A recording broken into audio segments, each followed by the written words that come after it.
अस्सलाम वालेकुम नाजरीन, आज हम आपको बनाना सिखाने यखनी बीफ पुलाव गाजर और किशमिश के मुरब्बा के साथ। ये बहुत ही आसान और मुनफरिद रेसिपी है। आप इसको बनाएं, एक दफ़ा ट्राई करें, आपको ज़रूर पसंद आएगी। आपके घर में कोई भी इवेंट हो, आपके घर में कोई दावत हो, कुछ भी हो, आप इस रेसिपी को बनाएं। बहुत ही मुनफरिद और सिंपल सी रेसिपी है। इसमें बहुत ही कम मसाले होते हैं और जितने कम मसाले होंगे आपकी ये रेसिपी उतनी ही ज़्यादा जायकेदार होगी। इस रेसिपी को बनाने के लिए हमें जो चीज़ें चाहिए: गरम मसाला, सौंफ, सूखा धनिया, नमक, 2 किलो चावल, 1.5 किलो गोश्त, सब्ज़ मिर्चें, अदरक, किशमिश, गाजर, प्याज, 8 से 10 जवे लहसुन। इसको बनाने के लिए सबसे पहले हम यखनी बनाएंगे। यखनी बनाने के लिए सबसे पहले हम गोश्त कुकर में डालेंगे। 1.5 किलो गोश्त में हम पानी डालेंगे 3.5 लीटर, क्योंकि हमारे पास 2 किलो चावल हैं और उस हिसाब से हमने पानी डालना है। अब आप इसमें डालें पोटली बना के 2 चम्मच सौंफ, 2 चम्मच गरम मसाला और 2 चम्मच खुश्क धनिया। इसकी पोटली बनाएं और इसमें डाल दें। कुछ लोग ऐसे भी डाल सकते हैं और हम पोटली बना के भी हम डाल सकते हैं। हम तो लोग तो पोटली बना के डालते हैं। अब इसमें लहसुन डालें 8 से 10 जवे। अब इसमें प्याज डाल दें 2 बड़े साइज़ के काट के। उसके बाद आप इसको ढक दें। जब 20 मिनट के बाद आप इसका ये गोश्त गल जाएगा और आपकी यखनी तैयार हो जाएगी। फिर आप गोश्त को आपने अलग कर लेना है और यखनी आपकी अलग हो जाएगी।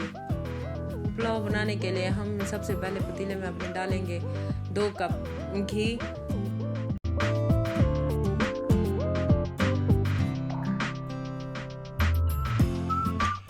उसके बाद हम उसमें डालेंगे 2 बड़े साइज के प्याज,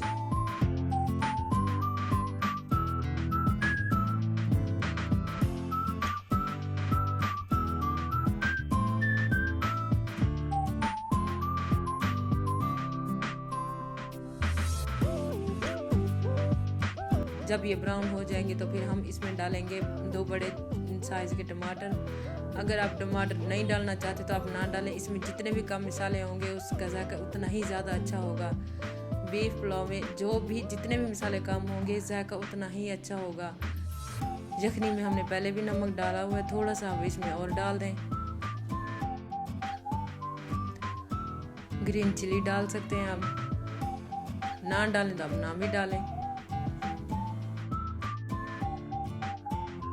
अब इसमें आप थोड़ी सी चिली फ्लेक्स डाल दें।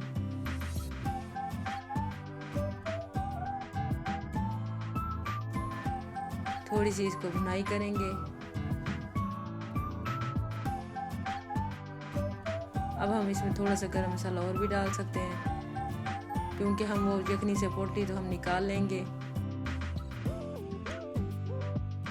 भुनाई करने के बाद अब हम हमने इसका गोश्त अलग किया हुआ था यखनी से, अब हम वो डाल देंगे।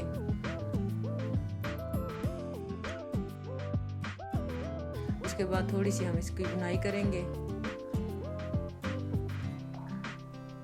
जब आपका गोश्त भून जाए, आपको लगे कि ये ब्राउन हो गया है, ये गल गया है, फिर आप इसमें नाप की हुई यखनी इसमें डाल दें, जो हमने सबसे पहले आपको बनानी सिखाई थी। ये नाप करके आप इसमें यखनी डाल दें।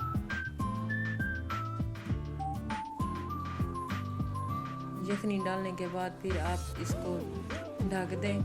जब इसमें उबाल आ जाए तो फिर आप इसमें जो आपके भीगे हुए चावल थे 2 किलो, आप फिर इसमें वो डाल दें।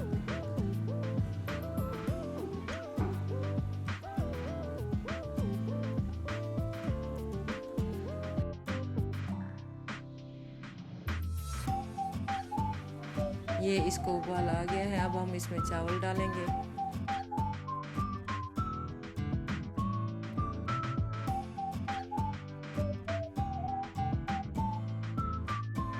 अब हम इसमें चावल डालेंगे। 2 किलो हमारे पास चावल थे, नाप किए हुए हमने वो डाल दिए।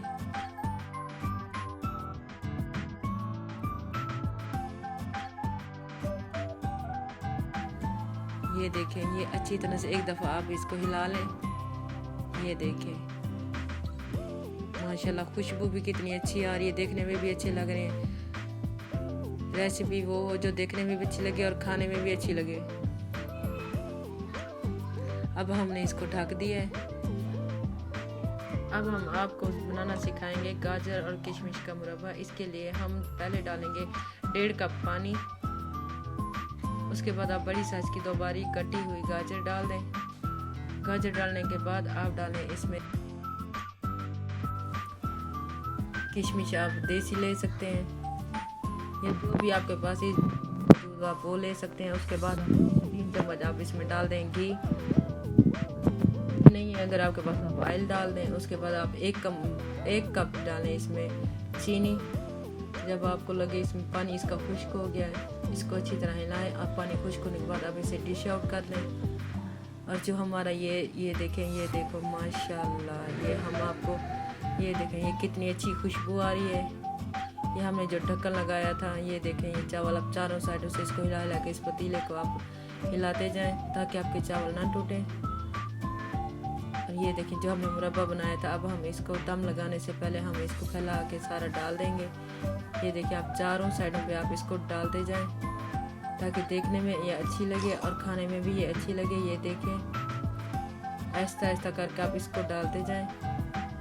दम लगाने से पहले हम इसमें ये डालेंगे ये सारी, आप इसको मज़ीद आप और भी फैला दें ताकि हर जगह से ये आपको नज़र भी आए और खाने में भी आपको अच्छी लगे। अब हम इसको लगाएंगे दम, ये फैला दें अच्छी तरह। ये देखिए अब हमने अगर आपके चावलों में थोड़ी सी अगर कसर है तो आप इसमें इसको दम लगाने के आप रुमाल आप गीला कर लें। अगर कसर नहीं है तो आप खुश्क रुमाल भी दे सकते हैं। अब आप इसको थोड़ा सा वज़न लगाएं। वज़न लगाने के लिए आप कुछ भी जैसे आप ईंट भी रख सकते हैं, कोई कुंडी भी रख सकते हैं। 10 मिनट के बाद 10 से 15 मिनट आप दम लगाएं। उसके बाद आप ये देखें माशाल्लाह कितनी खुशबू है। ये देखें ये चारों साइडों से ये लाएं। ये देखें आपको देखने में भी अच्छा लगेगा और खाने में भी। आप एक दफ़ा ट्राई करें, इंशाल्लाह आपको ज़रूर पसंद आएगी। और आपके घर में जो भी दावत है, कोई भी इवेंट है, आप इसको बनाएं और सब घर वालों से अपनी तारीफ़ें समेटें। अब हम इसमें डालेंगे, डिश आउट करेंगे।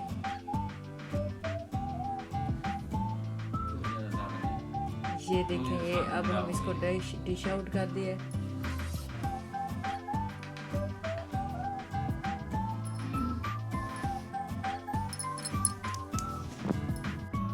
अगर आपको हमारी ये सादा और सिंपल सी रेसिपी पसंद आई है तो हमारे चैनल को सब्सक्राइब करें, लाइक करें, बेल आइकन के बटन को दबा दें। अल्लाह हाफिज़।